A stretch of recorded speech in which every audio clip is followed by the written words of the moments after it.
હિબ્રુઓને પત્ર તેનો 13મો અધ્યાય ને 1 થી 3 કલમનો આજે આપણે અભ્યાસ કરીશું.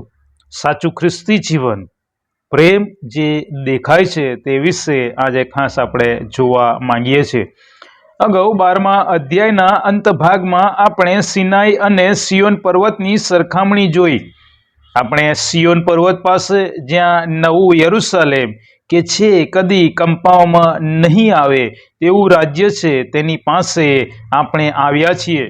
માટે આપણે ઈશ્વરનો આભાર માનીએ અને ઈશ્વર પ્રસન્ન થાય એવા આદર ભાવ અને ભયથી તેમની સેવા કરીએ. 13મા અધ્યાયમાં ઈશ્વરને કેવી રીતે પ્રસન્ન કરી શકાય તે વિશે જણાવવામાં આવ્યું છે. આજે ઘણા બધા લોકો એવું માને છે કે ખ્રિસ્તી જીવન એટલે ચર્ચમાં જવું, બાઇબલ વાંચવું, પ્રાર્થના કરવી, પરંતુ આ પૂરતું નથી. હિબ્રુ 13 આપણને બતાવે છે કે સાચો વિશ્વાસ આપણા દૈનિક વર્તનમાં દેખાય છે. યાકૂબ 2:17 પ્રમાણે કરણી વગરનો વિશ્વાસ નિર્જીવ છે. આજે આપણે 13મા અધ્યાયની 1 થી 3 કલમમાં 3 બાબતો વિશે શીખીશું. પહેલી બાબત, પ્રેમ જે મંડળીની અંદર હોવો જોઈએ. બીજી બાબત, સ્વીકાર જે મંડળીની બહાર પણ હોવું જોઈએ. ત્રીજી બાબત, સહાનુભૂતિ દુઃખમાં રહેલાઓની સાથે. પહેલી બાબત, પ્રેમ. અહીંયા પહેલી કલમમાં લખ્યું છે, ભાઈઓ પરનો પ્રેમ ચાલુ રાખો. કયો પ્રેમ ચાલુ રાખવાની વાત છે?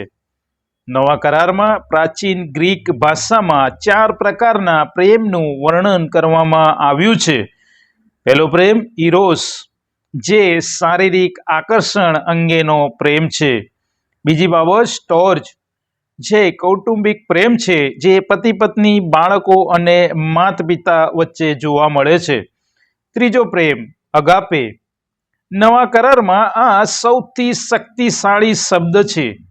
ઈશ્વરના આપણા પ્રત્યેના પ્રેમનું વર્ણન કરવા માટે અગાપે શબ્દ વાપરવામાં આવે છે.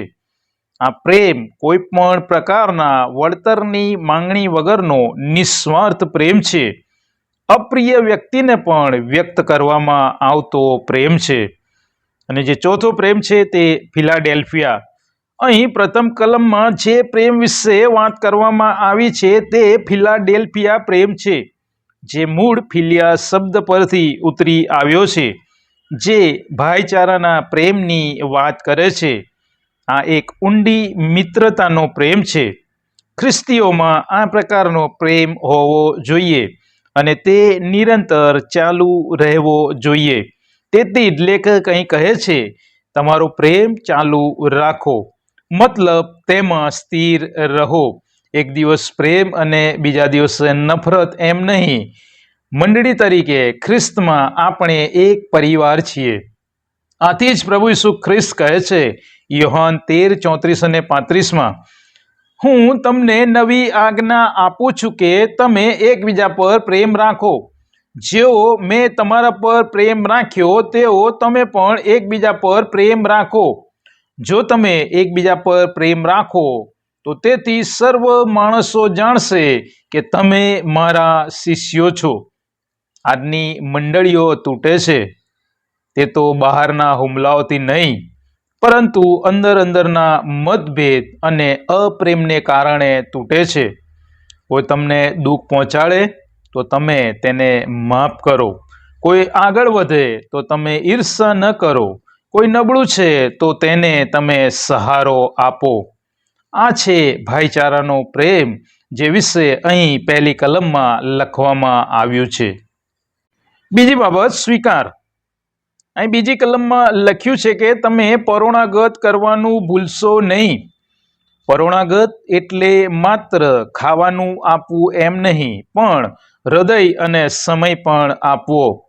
અહીં લખ્યું છે, કેટલાકે અજાણતા દૂતોના પરોણાગત રાખ્યા. ઉત્પત્તિ 18:1-10માં ઇબ્રાહીમને મળવા 3 પુરુષો આવે છે.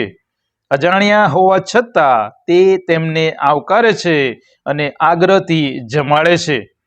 ઉત્પત્તિ 19:1-22માં લોત 2 અજાણ્યા માણસોને પોતાને ઘેર આવકારે છે, જે દૂતો હતા અને તે લોકોને બચાવવા માટે આવ્યા હતા.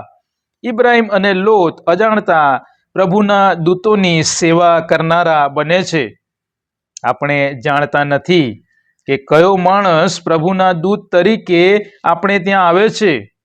અંદરથી કોણ કેવું છે તે આપણે જાણતા નથી, પણ પ્રભુનું વચન સ્પષ્ટ કહે છે, જ્યારે આપણે કોઈ અજાણ્યાને અથવા અન્ય કોઈ જરૂરિયાતમંદને આવકારીએ છીએ ત્યારે આપણે પ્રભુ ઈસુ ખ્રિસ્તને આવકારીએ છીએ.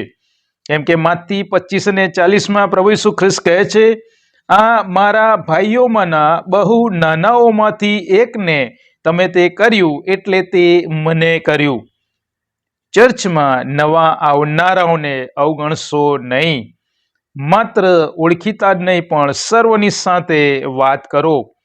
તમારું ઘર, સમય, પ્રેમ ખુલ્લું રાખો. પરોણોઘાત વિશે બાઇબલમાં આજ્ઞા પણ આપવામાં આવી છે. રોમનોને પત્ર 12મો અધ્યાય અને 13મી કલમ. સંતોની જરૂરિયાતો પૂરી પાડો. પરોણાગત કરવામાં તત્પર રહો. પરોણાગત કરવી એ એક ખ્રિસ્તી લાયકાત છે. તીતસને પત્ર 1 અધ્યાયને 8મી કલમ પ્રમાણે અધ્યક્ષ એ પરોણાગત કરનાર થાય. 1 તિમોથીને પત્ર 3 અધ્યાયને 2જી કલમ પ્રમાણે અધ્યક્ષ તો આતિથ્ય કરનાર હોવો જોઈએ. 1 તિમોથી 5 અને 10 સ્ત્રીઓ પરોણાગત કરનારી હોય.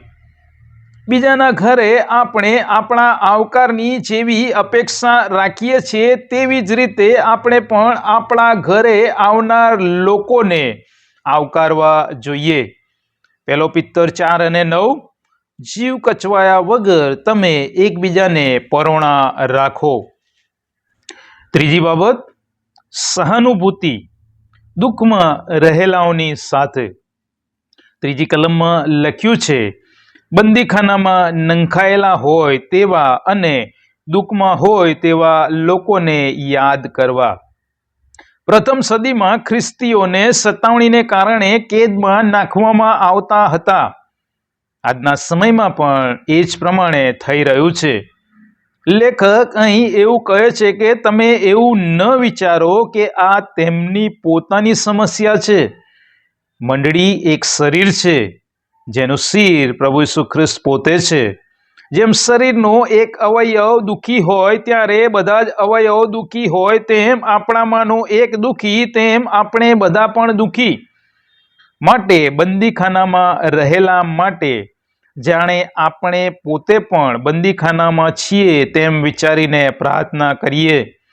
તેમની વખતો વખત મુલાકાત લઈએ, તેમની મદદ કરીએ, તેમના કુટુંબની સંભાળ લઈએ. સમાજ શું કહેશે, લોકો શું કહેશે તેની પરવા કરીએ નહીં. પાઉલ એનો સિપ્રસ માટે શું કહે છે? 2 તિમોથીને પત્ર તેનો 1 અધ્યાય 16 થી 18 કલમમાં, પ્રભુ એનો સિપ્રસના કુટુંબ પર દયા કરો, કેમ કે તેણે વારે વારે મને ઉત્તેજન આપ્યું અને મારા બંધનના લીધે તે શરમાયો નહીં. આજે હિબ્રુ 13:1-3 આપણને શીખવે છે કે મંડળીમાં પ્રેમ રાખવો, મંડળીની બહાર સ્વીકાર રાખવો અને દુઃખી લોકો માટે સહાનુભૂતિ રાખવી. આજે આ પડકાર ઝીલીને આપણે નક્કી કરીએ, હું પ્રેમને શબ્દોમાં નહીં પણ કાર્યમાં પણ બતાવીશ. પ્રભુ આ બાબતો સમજવા આપણ સર્વની સહાય કરો. આમેન.